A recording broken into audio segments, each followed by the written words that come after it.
Once, in a quiet and remote village named Milimani, nestled among rolling hills and dense greenery, lived a girl named Amani. Her family was among the poorest in the village, surviving on a small patch of land that barely yielded enough food. Amani's father had passed away years ago, leaving her mother to shoulder the burden of raising 5 children.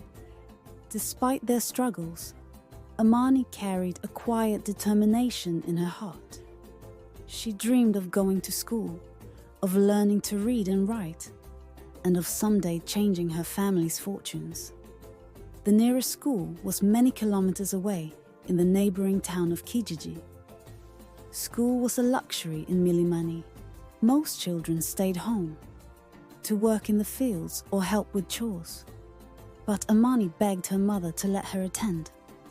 After much persuasion, her mother sold the only hen they had to buy Amani a second-hand uniform and a pair of shoes with soles so thin they barely shielded her feet. The day Amani arrived at the school, she felt like an outsider. The children from Kijiji wore neat uniforms and carried shiny backpacks. Amani's uniform was patched and faded, and she carried her books in an old flour sack. The other children noticed. They whispered and giggled behind her back. Some were cruel, calling her the girl from the hills, and laughing at her bare ankles, which peeked out of shoes far too big for her. Despite the ridicule, Amani was determined to succeed. She walked the long, dusty path to school every day, her feet blistered but her spirit unbroken. In class, she listened attentively, soaking in every word her teachers said. Her old notebooks quickly filled with neat handwriting, and she often stayed late after school to borrow books from the library. One day, during a math lesson, the teacher, Mr. Otieno, asked a particularly difficult question. None of the usual top students could answer it. Hesitant at first, Amani raised her hand.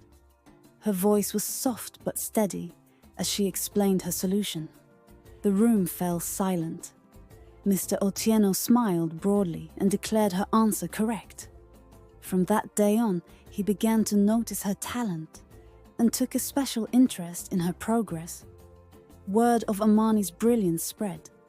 Soon, even the children who had mocked her began to admire her.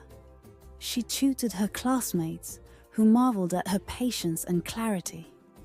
The headmaster, impressed by her unwavering commitment, decided to waive her school fees.